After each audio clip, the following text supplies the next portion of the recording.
पंजाब से। राधे राधे महाराज जी, आपके चरणों में कोटि कोटि प्रणाम। गुरुदेव भगवान, कैसे पता चलता है कि जीव मुक्त हो गया है जन्म मरण के चक्र से? पेट भरता तो पड़ोसी से थोड़ी पूछा जाता है। पेट भरता है तो कोई पड़ोसी थोड़ी आके बताता है कि भैया आपका पेट भर गया, भर गया। वो ऐसे चिल्लाने लगेगा आपसे जितना निष्ठान या परसों वैसे नहीं, बस नहीं रे, बस नहीं, जाहिल चाही कबो कछ तुम सन सहज सदे बसो निरंतर तासुर सोरावर निजगे। हमारे अंदर कोई चाह नहीं रह जाएगी जो हमें भगवत प्राप्ति मिलेगी। किसी भी तरह की कोई भी चाह, न सत न असत, कोई भी चाह नहीं रह जाएगी। और मान का प्रभाव खत्म हो जाएगा, कहीं मोह नहीं रह जाएगा। निर्माण अमोहा जित संग दोषा, किसी भी संग का कोई भी प्रभाव नहीं पड़ेगा। असंगोहम पुरुषा, भगवत प्राप्ति का मतलब था संगोहम पुरुषा। अध्यात्म नित्या वो अपने स्वरूप में स्थित है। विनिवृत्त कामा, कोई भी कामना, द्वंद्व विमुक्ता, किसी भी द्वंद्व का कोई प्रभाव, मान अपमान निंदा स्तुति जन्म मृत्यु लाभ, अरे कितना परमानंद है। सोच मात्र में परमानंद आ रहा है।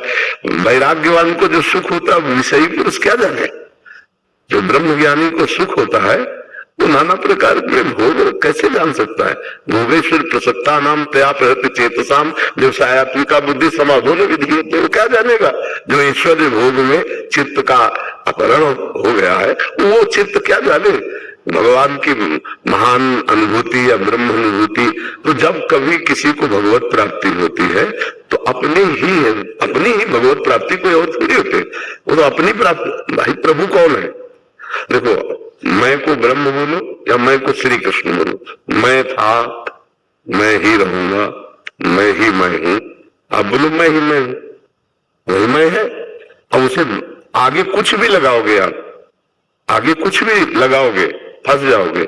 मैं है, मैं बस पहले मैं के आगे कुछ भी लगा दोगे फंस जाओगे। मैं ज्ञानी फंस जाओगे, मैं पुरुष फंस जाओगे, मैं धनी फंस जाओ, मैं विद्वान मैं के आगे मैं ही मैं, तो वही है। और जब वो अनुभूति हो जाती है तो अपने को अनुभूति होती है ना।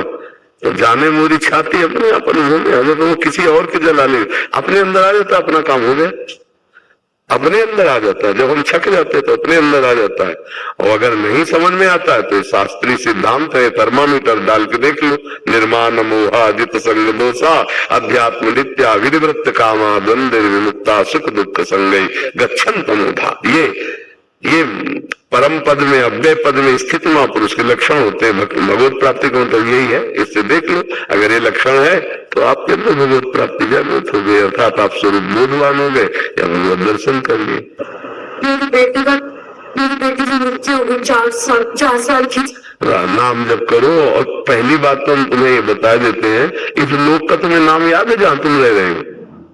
तो फिर शोक क्या करना? मरना तो सबको, तुमको भी मरना है, हमको भी मरना है, बच्चे को भी मरना है, जवान को भी मरना है, गर्भस्थ को भी मरना है, गर्भ में स्थित को भी मरना तो है ही ना। अविनाशी जो उसे कोई मार नहीं सकता, उससे तुम्हारा परिचय नहीं है। और विनाशी जो है तो आप समझ लो फिर इसका नाम मृत्यु लोक है। कसाई वाड़े में हर पशु कटेगा, आज नहीं तो कल कटेगा, पक्का समझो। अब सब काल के कसाई वाड़े में शरीरधारी है और मृत्यु गड़ा सा चलेगा। अब वो क्या रूप रखती है? एक्सीडेंट, बीमारी, ये दिल फेल हो जाना, दुनिया के नौटंकी वो रचेगी, पर होना सबकी मृत्यु है शरीर की। इसलिए शोक करने का तो विषय नहीं, काम बना लो, उसके शोक में अपना समय नष्ट मत करो। वो जीव अपने कर्म के अनुसार उतने ही समय के लिए आया, तुम्हारे रोके नहीं रुकेगा। इसलिए नाम जप करो, भगवान का आश्रय ले लो, तुम अपना मंगल सोचो। और अगर अपनी पुत्री का मंगल चाहती हो तो नाम जप करके उसको दो, उसको दो तो पहुंच जाएगा, उसका कल्याण हो जाएगा। जी महाराज जी कुछ कहलाते स्वामी जी, वो जो आपने कहा ना कि अट्रैक्शन, वो जो नित्य पूजा या कुछ उपासना करते हैं, जैसे एक फिजिकल ये होता है कि आकर्षण वो क्यों नहीं बन पाता है? वो उसके लिए कुछ प्रभु के लिए हमारा आकर्षण, प्रभु के लिए आकर्षण, क्योंकि प्रभु के समान अभी हमारे हृदय में बहुत चीजें हैं या प्रभु से बढ़कर बहुत चीजें हैं, इसलिए आकर्षण नहीं हो पा रहा। आप देख लीजिए, जैसे हमारे हृदय में प्रभु के प्रति अपनापन है और नंबर 1 स्थिति पे, नंबर 1 पे है, तो किसी भी स्थिति में कोई भी संसर्ग चाहे वस्तु, व्यक्ति, स्थान, घटना, परिस्थिति, प्रभु का विस्मरण नहीं होने देगा। लेकिन प्रभु हमारे नंबर 1 में नहीं है, सेकेंडरी में और भी नीचे है। अच्छा भोजन मिल जाए तो भूल होंगे प्रभु को। आप देख लीजिए, पर जगत के प्रति महत्व बुद्धि अभी भी है। प्रभु के प्रति जो हमारी नंबर 1 की महत्व बुद्धि होनी चाहिए, वो ना होने के कारण आकर्षण ये हमें प्रभु से संसार का विलग कर देता है। इसकी कसौटी है, किसी भी वस्तु, व्यक्ति, स्थान के मिलने पर यदि हमारा प्रभु का विस्मरण हो जाता है तो वो वस्तु, व्यक्ति, स्थान प्रभु से भी बढ़कर हमारे लिए है। वे कैसे विस्मरण हो गया, कैसे विस्मरण हो गया? तद विस्मरण परम व्याकुल थे। हमारे अंदर वो नहीं है। हम बात करने में, हंसने में, नाना प्रकार के खान पान व्यवहार में, मित्र में, मान प्रतिष्ठा के कार्यों में प्रभु का विस्मरण हो ही जाता है। अगर हो ही जाता है तो कसौटी में हम फेल हैं, प्रभु अभी नंबर 1 पे नहीं। और जिस दिन प्रभु नंबर 1 पे आ गए तो आपसे सच्ची कहते हैं, उठते बैठते चलते फिरते खाते पीते दिमाग में वही है, क्योंकि किसी का महत्व तो नहीं रह गया। नहीं खान पान ते भावे है, नहीं कोमल वसन सुहावे है, सब विषय लगे ते खारा है, हरियासिक का मन आ रहा है। हम भगवत स्मरण पर महत्व उस कोटि का नहीं दे पा रहे जिस कोटि का चाहिए, इसीलिए आकर्षण नहीं हो रहा। नहीं तो सच्ची मानिए, 1 सेकंड के लिए विस्मरण नहीं होगा। आपसे बात कर रहे हैं और हमारे दिमाग में राउंड राउंड मच रहा है, और हम आपके माइंड में घुस करके बात करने की कोशिश करेंगे, आपको उत्तर देने की कोशिश करेंगे, लेकिन हमारे सामने नाम छाया हुआ है। जो हमारा चिंतनीय विषय है वो आपके मस्तक में हम लिख रहे हैं बार बार। ऐसा नहीं कि हम आपको देख रहे हैं, आधा घंटा से हम बात कर रहे हैं, हम अपने प्रभु से भी लगे। प्रभु की भी बात करते हुए भी हम एक क्षण भी प्रभु से अलग नहीं गए, नहीं, एक क्षण भी नहीं। हमारा चल रहा है राधा नाम तुम्हारे मस्तक पर लिख रहे हैं, बार बार ऐसे देख रहे हैं, बार बार बात कर रहे हैं, हमारे मस्तक में घूम रहा है, हमारे चिंतन में घूम रहा है, बात भी कर रहे हैं। क्योंकि इससे बढ़कर हमारे जीवन का कोई भी अस्तित्व नहीं है, कोई भी महत्व नहीं है। तो वो चले, अभी महत्व अगर हट जाएगा तो फिर हट जाएगा, फिर कुछ और प्रिय लगेगा तो फिर अच्छा नहीं। सबसे पहले साधक को प्रभु को बहुत ऊंचाई पर बैठाना चाहिए कि प्रभु के समान कोई नहीं तो प्रभु से बढ़कर कोई नहीं। यहाँ प्रभु से बढ़कर बहुत चीजें अभी है, ये अंदर की बातें हैं। बाहर से कोई कह सकता प्रभु से बढ़कर कैसे हो सकती, प्रभु ने सब रचा है, दुनिया को बवाल बता सकता है। लेकिन ये अपने लोग साधक है तो अपने लोग थर्मामीटर आंतरिक डालते हैं कि आपको 5,000 रुपए मिले, आप 2 मिनट प्रभु को भूल गए ना, तो 5,000 रुपए से भी प्रभु की कीमत आपकी दृष्टि में कम है। कैसे भूल गए? एकादशी स्कंद में लिखा हुआ, त्रिभुवन की राज्य लक्ष्मी देने पर भी जो आधे पल के लिए प्रभु को ना भूले वो महाभागवत है। मतलब हमारी स्थिति कहाँ है? तो इस तरह से हम अपने को कसौटी पे कसते हैं कि हमारे लिए प्रिय वस्तु, पदार्थ, व्यक्ति, घटना, परिस्थिति या प्रभु। और अगर प्रभु तो फिर कोई वस्तु, व्यक्ति, स्थान, परिस्थिति, घटना हमको क्षोभ या हर्ष नहीं प्रदान कर सकती। ये यम लब्ध्वा चापरम लाभम मन्यते नाभिक भविष्य। हम उसको सहज भाषा में समझाते हैं कि भाई 1 नंबर पे ले आओ प्रभु को, नंबर 1 पे ले आओ प्रभु को। वो एक है, एक ही नंबर है उनका, पर वो आप अभी नंबर 1 पे नहीं आए।